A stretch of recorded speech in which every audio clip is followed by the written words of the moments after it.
start or should I? Why don't we let you do it? Hi, everybody. Welcome to the podcast. Sign goes up for applause. Take it down. Welcome back to the Bible's Funny podcast. My name is Anthony Russo. I'm here, as always, with my best friend, my confidant, my life coach, Tim Wyckoff. Aw. Tim, thanks for being here. Don't say that again. As your coach, I have to say that. He's so tough, but fair. And I love it when you dump Gatorade on me. It's the best part about being a coach. You make me do it. Life coaches deserve like Gatorade on a big day. Yeah, there's never a moment though for like, when do you win? Like, is it when the person dies? Right. Like, I got him here. Do you think Splash. It's the weirdest funeral. Dies of old age, dies of like after a good long life. A you're good saying long life of coaching. I wonder if you're a person and you're not doing great, is your life coach on the hot seat?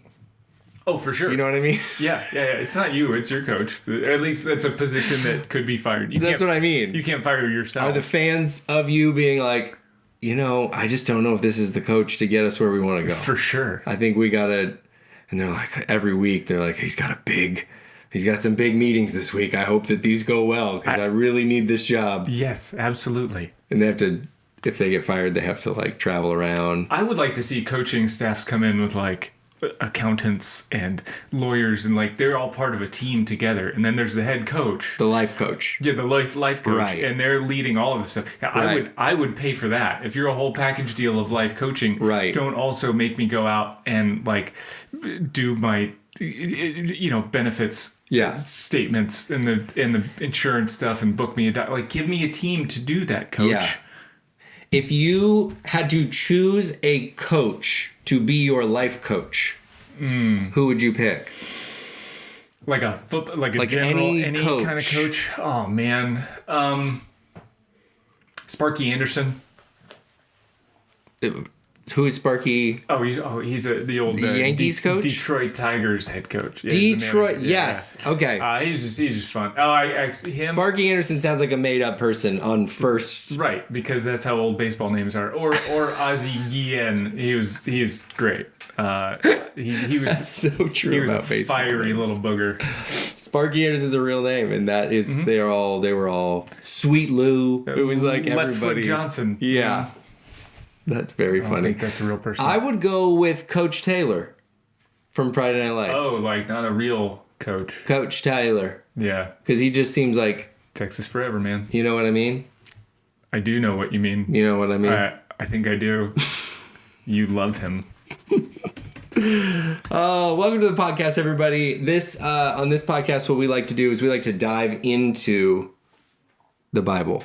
We're diving in. We're going deep. But here's the thing. We actually don't go that deep. We don't go deep at all. No. That's not a fair start. We're a zero entry pool for the Bible. We are a splash area. Just slide your way in. Is it fun? You can get out pretty quick. You know it's fun. Lots of splashing. But if you're trying to like swim laps and get stronger, you don't want to be here. No.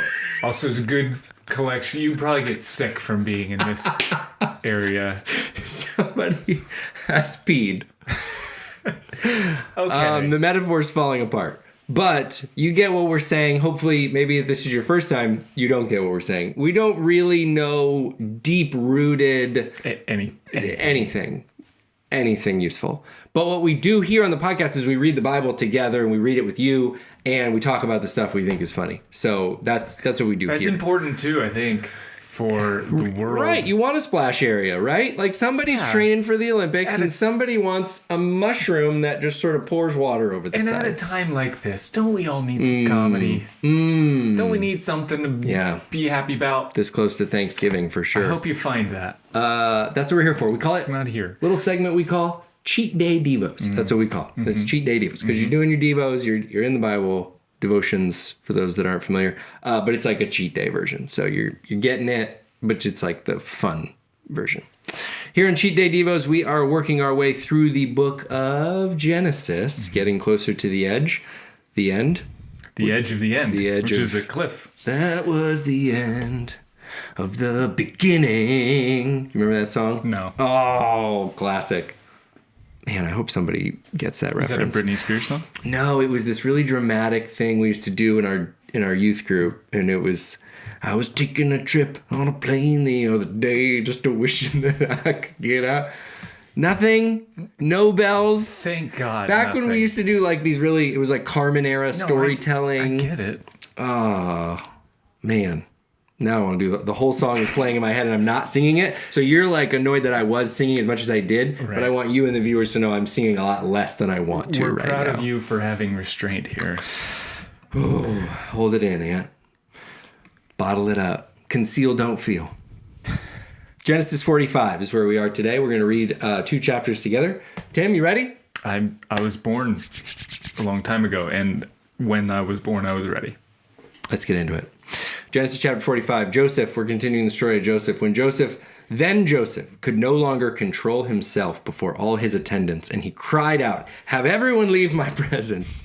So there was no one with Joseph when he made himself known to his brothers, and he wept so loudly that the Egyptians heard him in Pharaoh's household heard about it. First, I like that he could. It was a point he could not control himself. Right. Like he admits, or somebody admits this. Yeah. Has this observation of Joseph from afar, or maybe just from the next room over. It's like this dude was out of control. Right. He could not be stopped. Right. His crying had taken over him.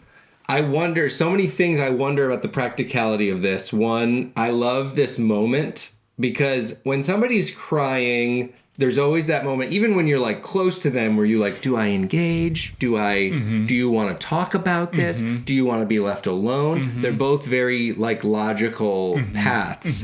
So my first question is about the attendants that he sends out. So he's like, hey guys, did you step outside real quick? Right. Did everybody just go outside for a second? And then they overhear very loud crying with, again, from their perspective, people that we were sort of vetting whether or not they were spies a minute ago. They don't know the story. I don't imagine Joseph's been running around telling everybody. His brothers leave. They come over. Everybody thinks that he thinks they might be spies. Right. He sends them off, but really he knows they're his brothers. Secretly. Yeah. Yeah. And so these people are sitting here in the next room going, this is our number 2 guy. The number 2 guy is in there weeping uncontrollably, crying very hard with those maybe spies. Yeah. I also like that obviously Joseph wasn't documenting this. So somebody wrote down these details. Right. That, like it had to be loud. Right. So the writer probably wasn't actually in the room with him. This writer was next door going, dude, this is insane. Yeah. As he chisels it away on this tablet. And then I think too, so about him being the number 2, there's a note in here in verse 2, Pharaoh's household heard about it. So this is like Joseph's house. So somebody thought enough to be like, hey, someone should tell Pharaoh that the number 2 guy's like kind of having a meltdown. And this is another funny moment. Again, this is like the practicalness of this. We all know this feeling. It very similar to like if it were me and you and somebody were to be like, oh, Tim did this crazy thing. And I'd be like, oh, it's fine. He's fine. He's like, but I'm making a note like, I got to check in on that though. You know what I mean? Like 2 other people, I'm going to be like, chill out. Everything's good. And Joseph here is just taking a mental health moment. He's taking a mental health moment. It's fine. It's good. And do that. Cry if you need to. Right. I imagine he's got like some sort of emo music on while he's doing this. So then my other practical question, though. We've gotten through 2 verses now. I know, and this is just such a moment. He wept so loudly that the Egyptians heard him. He's revealing himself to his brothers. How much is the crying getting in the way of that somewhat? Like... And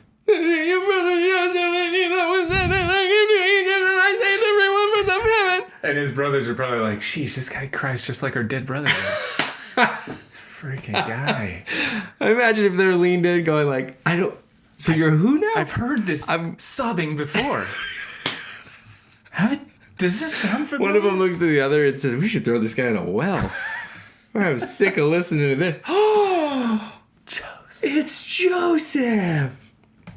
So he cries so loudly. Then verse 3. It's very emotional. It's a sweet story. He's revealing his true identity because his brothers have sort of proven they've changed maybe a little bit. Verse 3. Joseph said to his brothers, I am Joseph. Is my father still living? He asked this a couple of verses ago. So clearly He's on the edge. He's on the edge of the end. But his brothers were not able to answer him because they were terrified in his presence. Dad is. I want to know what that reveal was like. The wig and the mascara coming off. I'm Joseph. I think he had I would say no wig. Well, that's what I'm saying. Well, how else do you reveal it? Like, right. I'm Joseph. I want something dramatic here. Yeah, if it had been, and he did it because Joseph, if anything, I mean, even sending all the way he sends the attendants out and does it all, it was a dramatic reveal of some kind. Maybe it was the eyeliner. Maybe you just wipe it away and be like, do you see me now? It's me. When I put the eyeliner on, you can't tell. It's like a Superman. I'm like Pharaoh Clark Kent apprentice, and now me. Joseph. They're like, oh my gosh. There you are, Peter. Here, watch me cry. It's you. You're playing with us. Also, the brothers not able to answer the question about the father, like a little bit of self-assessment there from them of like, so we almost killed this guy. If Dad's not around, I don't know how this fares for us. I mean, he is around, so we have that. He's old. Maybe tell him he's old? Sad if we tell him he died, and then he'll feel nicer. What if we tell him he's alive, but then we go back and he's actually dead because he's really old? Then now he's going to think we lied to him, and then he's going to kill us, and then he's going to take the brother, and then one of us is going to be enslaved, and one of us is we have to go back, and we have to be shepherds, and then we're hungry. We can take our donkeys. I saw him. He still saw him. Joseph said to his brothers in verse 4, come close to me. When they had done so, he said, I am your brother Joseph, the one you sold into Egypt. Clearly, he's like, as if the first reveal continuing to reveal the one you sold into Egypt. Joseph, remember I had the coat? Could it maybe grab something colorful? Is this doing it? Ring a bell? I had a bright colored coat the last time. But now do not be distressed. Do not be angry with yourselves. This is verse 5 for selling me here because it was to save lives that God sent me ahead of you. For 2 years now, there's been a famine in the land. For the next 5 years, there would be no more plowing or reaping. God sent me ahead of you to preserve for you a remnant on earth and to save your lives by a great deliverance. Careful, Joseph. I feel like last time you had this conversation with these guys, they threw you in a well. And just caution. Yeah, that's true.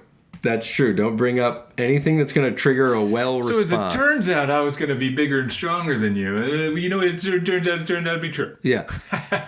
I'm in charge. Look at me. Look at you. And look at me. Look at you. You smell. You guys stink. I've been clean. I'm doing quite well for myself. Verse 8, so then it was not you who sent me here, but God. He made me father to Pharaoh. This line kind of jumped out at me. Verse 8. Who's your daddy? That's what I was taking away. Verse 8, he made me father to Pharaoh, lord of his entire household and ruler of all Egypt. Now hurry back to my father and say to him, this is what your son Joseph said. God has made me lord over all Egypt. Lord of all Egypt. Verse 9.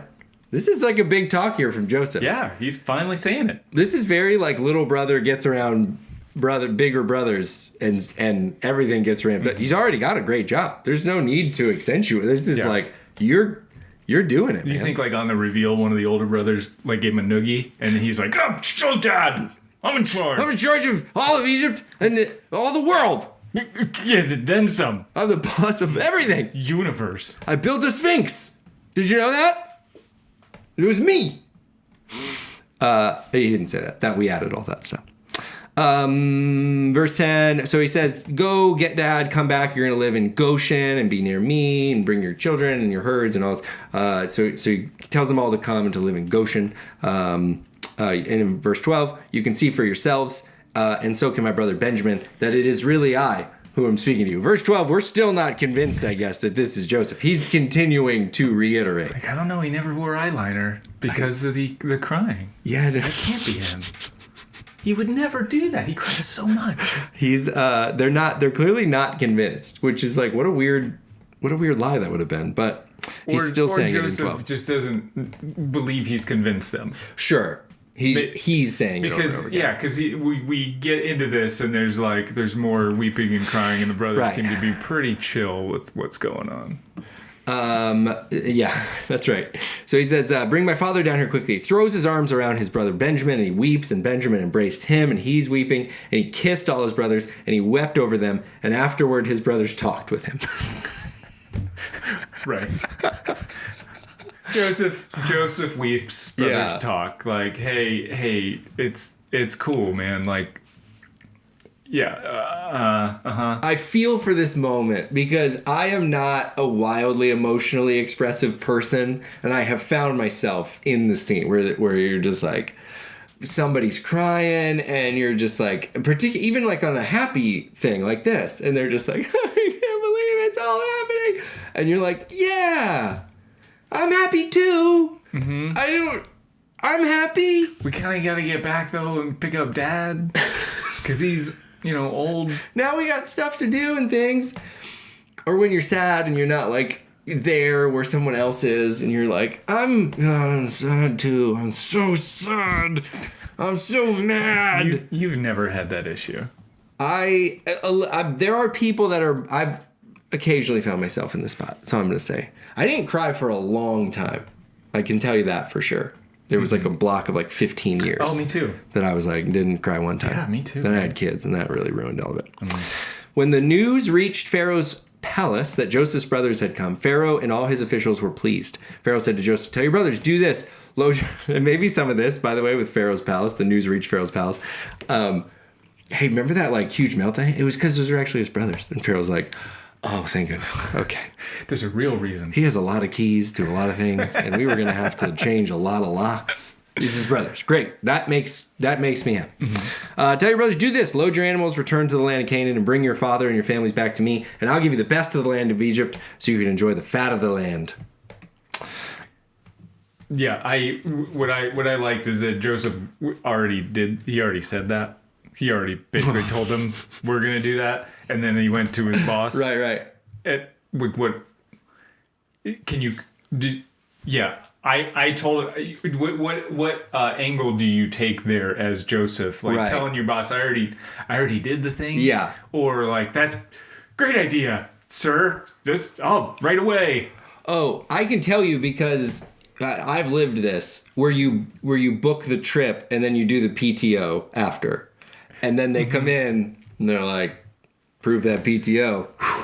And you sit there and you're like, oh, yeah, thanks. It wasn't that I forgot to tell you until this moment. And also, like, I was going to go either way. Right. It was booked. It was planned. I wasn't waiting on this. Yeah. But thanks. Mm-hmm. Now it's logged. That's helpful. I was going. But this is great. You're also directed to tell them, do this, take some carts from Egypt for your children and your wives, and get your fathers and come. Never mind about your belongings. The best of all Egypt will be yours. That's a good line. So the sons of Israel did this. Joseph gave them carts as Pharaoh commanded. They pack up all their stuff. They get new clothing. Because they tore the other clothes. Yeah, there was a tear. And they can't. What if it rains and it's all inside of your robe? This is what he said to his father. 10 donkeys loaded with the best things of Egypt and 10 female donkeys loaded with grain. You knew he was going to send donkeys, by the way. Everyone was very concerned. Donkey flex here. He's like, I want you to have more donkeys. no one's after your donkeys. Then he sent his brothers away, and as they were leaving, he said to them, don't quarrel on the way. This is in verse 24. This is one of those, we're always, adding our take. This is directly from the Bible. Genesis 45:24. He sent his brothers away, and as they were leaving, he said to them, don't quarrel on the way. Don't you go fighting out there. You guys be nice. Be nice on the way. That's so funny. Because they're just, you would think, that they're probably going to fight because they seem like they don't get along. And right. They did try to kill him. They have anxiety. They tried to kill him. They forgot about Simeon. Yeah. And then you get affirmation recorded in the Bible for all of history that Joseph said to him. Can you guys just be cool about this? If I send you with all this stuff, can we just do this? Yeah, I can't tell if it's like in a playful way or like, don't fight, guys. Don't quarrel. Playful was my read right away. Yeah. But also like the kind of playful that's like. But seriously. But for real. Don't kill each other. Can you not embarrass me? It was very exciting there for the first 12 hours, and now I'm starting to realize don't embarrass me with my new friends.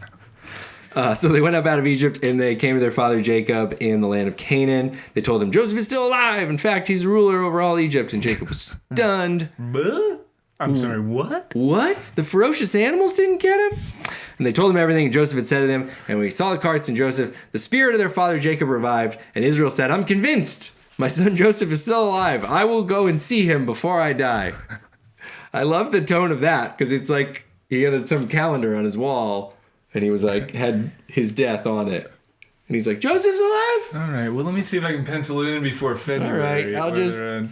We'll go to him. That'll take a couple days. And so we'll put it here. Yeah. I also like that nothing in here actually makes it seem like the brothers confessed to anything. Like there's no mention of the, as it turns out, we might have known that he was alive. Right. There's a chance because we knew he didn't get eaten by the animal because just don't worry. He's the ruler of Egypt, Dad. He's doing so well for himself. Isn't that great news? That is very funny, dude. I did not think about that before, but you're right. There's like this very noticeable gap of like, yeah, so I guess he just a bloody coat. What? Was it his coat full of blood? We'll never know. Maybe it was somebody else's blood. Well, he killed them. I guess we should ask Joseph who he killed. Right, because now he's the leader, so he must have. I mean, the history is told by the winners, and so who knows if he might even lie about it. He might try to say something crazy like we threw him in a well or something. I wouldn't believe him though. No, I wouldn't believe a word that guy says. I wouldn't. What? He's a king of Egypt. What are we even talking about it for? Let's just never talk about it again, huh? Let's do that. Let's go move and get our stuff. Come on. Where did that coat? Who knows what happened? Genesis 46 now. So Israel set out with all that was his, and he reached Beersheba. He offered sacrifices, and God spoke to Israel in a vision at night and said, Jacob, Jacob. Here I am, he replied. Which is an interesting little blurb there that he calls him Jacob. Yeah, he does call him Jacob. So he forgot the name. He did a name change God there. Gave him. Yeah, he did the name change, and then he did a reverse name change. Yeah, I like his. I like Jacob's response, and I like to,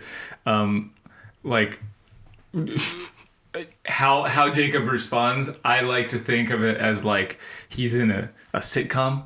Sort of. Yeah. Instead of like, God can't find him, and Jacob's like, here I am. Yeah. Here I am. Like, there's not like a whispering there. Right. I like to think that Jacob is entering as if Kramer were coming into Jerry's apartment. And he's like, yeah. Here I am. Yeah. And then there's like, hey, Jacob. Applause comes up. Everybody cheers.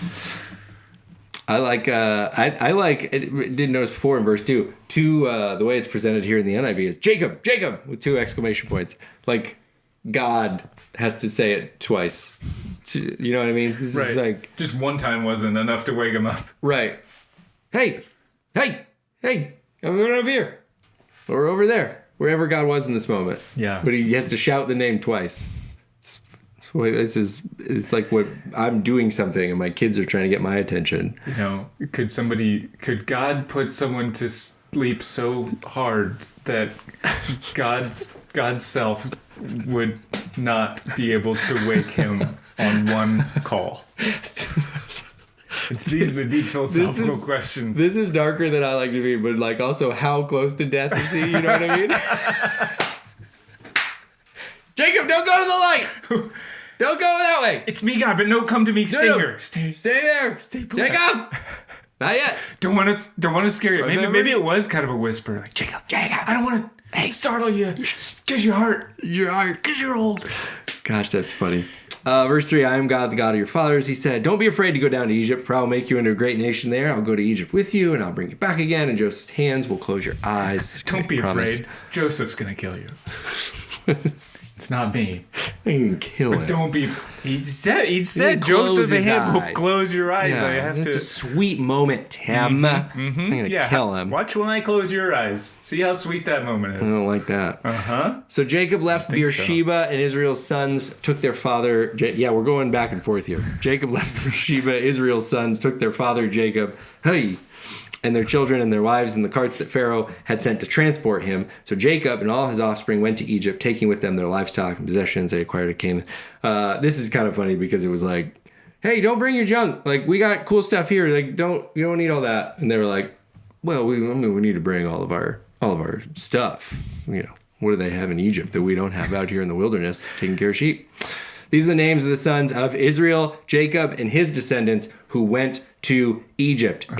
For the next 15 to 20 verses, we get a lineage of names here of the people of Israel, the sons of Israel at this point, which means, Tim... We don't have to read through it all, right? We're not going to read through it all. We're going to play one of our favorite games here on the Bible is Funny podcast. We're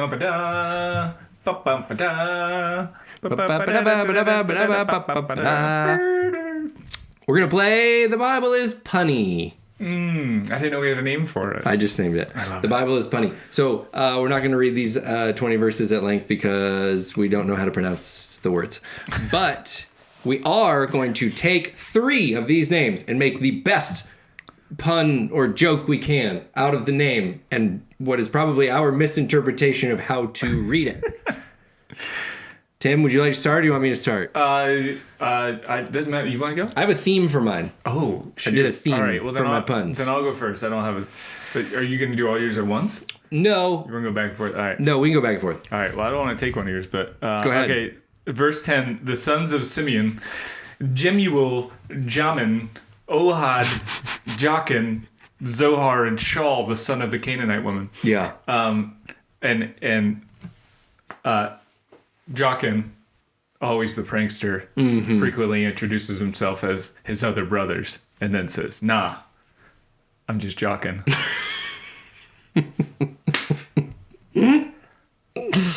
I like it. My theme is dinner time. This is my theme. Okay. This is the first one is like when Dad ended up getting a pizza. Do we have a verse? Do we have a... but I'm doing a setup. Sorry. Okay. Oh, sorry. I should have started there. This is verse 10. The sons of Simeon. Oh, good. Same verse. Jemuel, Jamin, Ohad, Jachin, talked about, Zohar, etc. Scene is Dad picked up a pizza on the way home because he was just running around, and then Mom gets home. She was working. She comes home. She says, "I had set out chicken for tonight." And Dad looks at her and says, "Oh, had you?"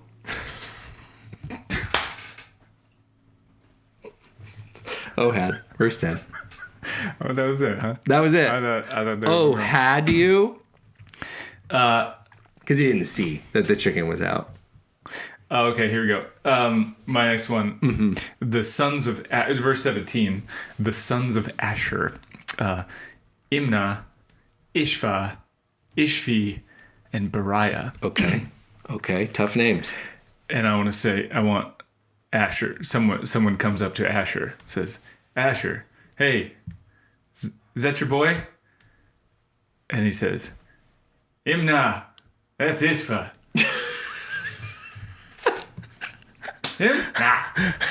Imnah. Zishva. Imnah. Zishva. It's hilarious. I love that. Okay, I'm trying to figure out which one to do next. And I have a couple options. Okay, I'm going to go here. Verse 11, the sons of Levi, Gershon, Kohath, and Merari. Again, theme is mealtime. Kid walks up to Dad, says, "Can I have dessert?" Dad says, "Kohath your mother." Kohath your mother. That's good. Kohath, verse 11. On the same, this was an honorable mention. I'm just going to throw it in here. Do it. What kind of car does a mermaid drive? Mermaid drives a sedan. A Merari. Is that one of the names? Yeah, in the same verse. It was in the one I just did? Kohath and Merari. Merari. Oh, it's good. It's a Merari.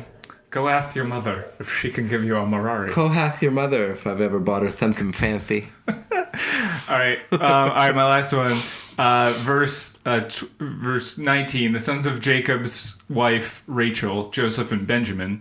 Verse 20, in Egypt, Manasseh and Ephraim were born to Joseph by Asenath, daughter of Potiphera, priest of On.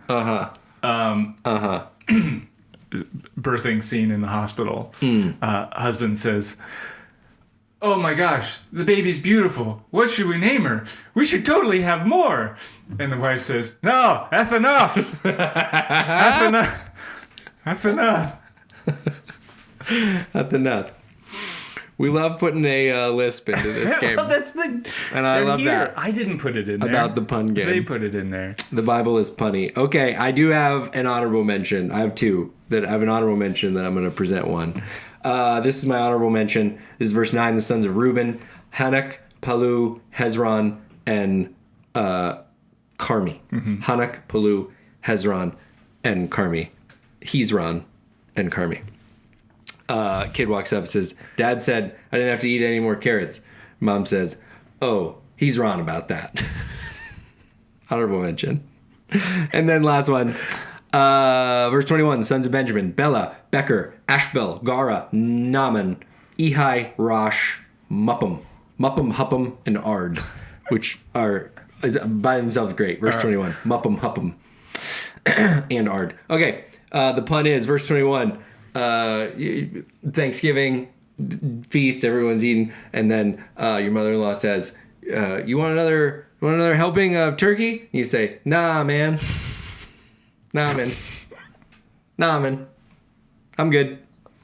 Verse 21. Well done, Aunt. Bible is punny. Well done. So you can explore on your own the rest of the names that we didn't mention. Send us what we missed. Ooh. That's a fun game. We need a Bible pun challenge where somebody comes up with, like, from the list, their own Bible puns.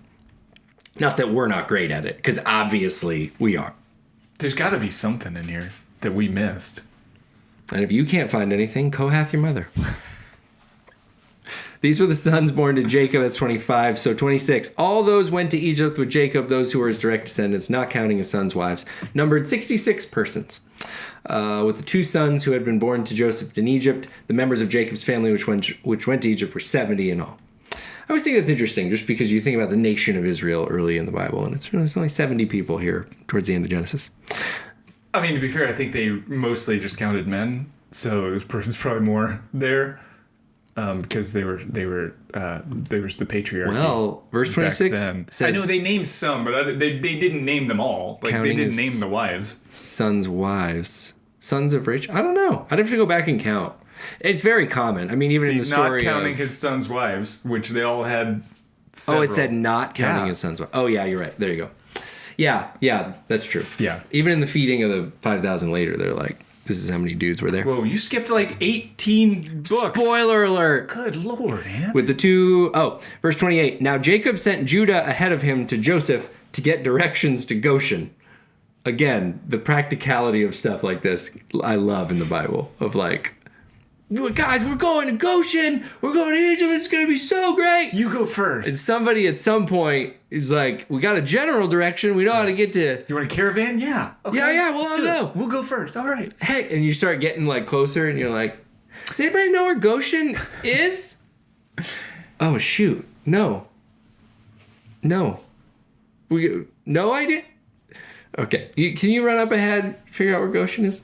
Goshen on the map. Sorry, I'm stuck in it. You're in the gear. Can't get out. Yeah, and I also like Joseph, again, because now seeing about like not quarreling and that shout out and things like that, I like this like don't embarrass me thing, and get this like shepherd brother running. Hey, did you tell us where Goshen is? I don't know where Goshen is. Okay, come here. I want that messenger to run up front and be like, hey guys, do you know how to get there? And they're like, oh no. And he goes, oh shoot, neither do I. I gotta go back and ask. Go back. Verse 28 still, when they arrived in the region of Goshen, Joseph had his chariot made ready, and he went to Goshen to meet his father Israel. As soon as Joseph appeared before him, he threw his arms around his father, and he wept for a long time. I'm shocked. You ain't gonna believe that. You're not even gonna believe it. For a long time. I'm really glad that the Olympics wasn't around when Joseph was here with us, because he would have been crying day in and day out. This guy, and he plays he skis and shoots, but his house was flooded. And he didn't have anywhere to train. American Idol. You imagine him in the early years of American Idol? Jeez. Falling apart left, right, and center. Man, I had one. I was watching that the other day. We were at my parents' house, and they love reality TV. Is it still on? I'm sorry, The Voice. It was The Voice. Oh, gross. And it was a story that crossed the threshold of, like, believable. I was like, the tragedy in your life. I'm sorry to be insensitive. You're not. But that is insane, that amount of tragedy. There's a level where, like, I'm sad, and then I'm like, I don't know if this is true anymore. There's too much. I don't know. Then Joseph said to his brothers and to his father's household, I'll go up and speak to Pharaoh, and we'll say to him... Wait, we forgot verse 30. Oh, sorry, I did skip verse 30. Which is great. Israel said to Joseph, now I am ready to die, since I've seen for myself that you are still alive. It's like, maybe just let me change my shirt since it's covered in your tears and mascara. Okay? Just... and get a fresh one on so I can be buried in that. Israel's just involvement in the planning of his own death. He's just very, like, kind of, okay, wow, this was great. He knows. I can die now. Mm-hmm. And then one of his brothers was like, oh, I thought we were going to kind of patch some things up. Okay, never mind. You saw Joseph. It's fine. I'm a middle child. I thought maybe we could talk about... We could okay, play just catch. Go ahead. Just have one catch? Just go ahead and die. No, you have a plan. You need to die. You have a... You did... It's 2 today. You were going to wait. If you didn't see Joseph for another 2 days, you were just going to die then, but now you're just going to die now? Okay. I'll just go get Mom. I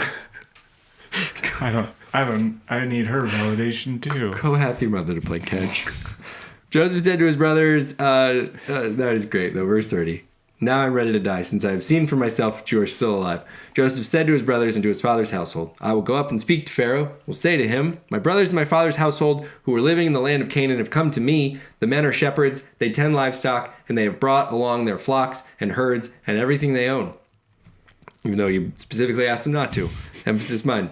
When Pharaoh calls you in and asks, what is your occupation? You should answer, your servants have tended livestock from our boyhood on, just as our father did. Again, I did not think of this even in prepping for the podcast, but I think we're just starting to see Joseph is just very aware that he's got to introduce his brothers into his new life. Uh-huh. And he's like, okay, he's going to ask you this question, and I need you to say exactly this. Don't go on and on about brothers that don't exist or aren't with you right now. Just answer his question that he asks. Okay? Everybody? And it shouldn't be a tough answer to give because it's the truth. So start there with the actual real answer. Okay? We're going to tell the truth this time. All right. Asks. And we're not going to quarrel. Okay, we're not going to quarrel. Quack. We're not quarreling either, quack. Guys. Okay? Let's repeat after me. He's touching me. Oh, Simeon is touching me. Separate. Simeon is touching me. There's a line. There is a line. You shouldn't cross. It ends in verse 34. Then you will be allowed to settle in the region of Goshen, for all shepherds are detestable to the Egyptians. You pointed this out last time we did a Cheat Day Devo, and it is funny that this particular bit twice is written in like active current forever tense. Mm-hmm. Shepherds are detestable to the Egyptians. They are. They just will a fact be. That was never going to change. No. They just think it's been codified. They think you're gross. Yeah. They don't. He's going to love you guys. He's so happy you're here. Just very grossed out by you. Mm-hmm. So as am I. You smell like sheep. Also, I wonder how So Joseph was a shepherd at one point. So maybe he was like, I'm not like that anymore. Don't be detestable. I mean, to be fair, shouldn't be detestable. Yeah, they. You mean to his brothers? To Pharaoh. Like he's got a. Well, Pharaoh met him like several positions after. Pharaoh pulled him up out of a jail, so his right. Yeah, but it does say he washed up. Remember, it said he washed up before he went up there. Cleaned up. They were into the cleanliness in Egypt. That was their thing. All right, Tim, what'd you learn today? What did I learn? Tell the people. People. What I learned. People being bad at naming their kids is nothing new. Oh yeah. And sure. I mean, the Bible characters were just as bad. They're just like us. Erd, Hup 'em and mup 'em. Hup 'em and mup 'em. Just don't feel bad if your parents screwed up or if you're not sure how to name your kids. It's been going on for a long time. It's an age-old question, and we've been coming up with bad answers the whole time. Mm-hmm. Yeah. I like, this really stuck with me as we talked, but I like really hyper-focusing when you take like your family group and your friend group and you mix them, especially here as we start to approach the holidays. It's just good to just overthink that. Really sweat about it. Tell them what to say. Tell them what to do. Try to control every aspect of people in your life that don't usually interacting. Yeah. And I think that that's the best way forward, is to just only end well. Overthink, overanalyze, over-inject yourself. There's the 3 overs. And that's how you can make this holiday one to remember. The 3 overs. And they say we don't have any ovaries. Sir. Oh, that's a different. It's a different. That's a different thing. It is a different. I think we don't. No, I went to public school. I know. Thank you for coming along for the journey, podcast family. Cheat Day Devos, we did it today. You did it, really. You did all the work. We didn't do much. We just sat here and yacked.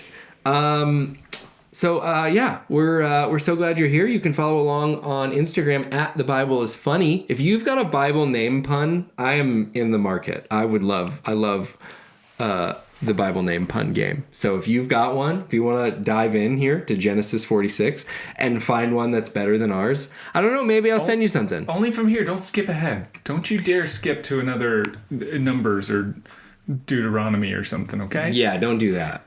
Don't do Deuteronomy. See, we need to warm up before we do that. I didn't stretch before that pun. Listen, I'm doing this right now.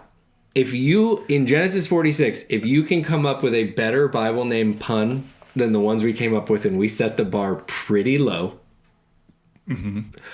I'll send you a Bible's Funny card game. Wow. Just said it. Family time's coming up. Can I be the judge of if it's good or not? Because you're really nice. We'll talk. Yeah, we'll discuss it. If you think of a Bible pun better than ours, you send it to me. You're going to hang out with your family. You love the podcast. You want to tell everybody about how great it is, and you want to play our fun card game where you match out of context Bible verses with stuff like apples to apples style party game. Then you can win one of those if you have a better Bible pun. If you need a gift to re-gift to someone, we can send you that gift. The gift that keeps on giving. Mm-hmm. The re-gift. Mm-hmm. Thanks for following along, everyone. That was Bible's Funny podcast episode. We're going to come back with another one very soon. Tim, tell the people bye. Later. The Bible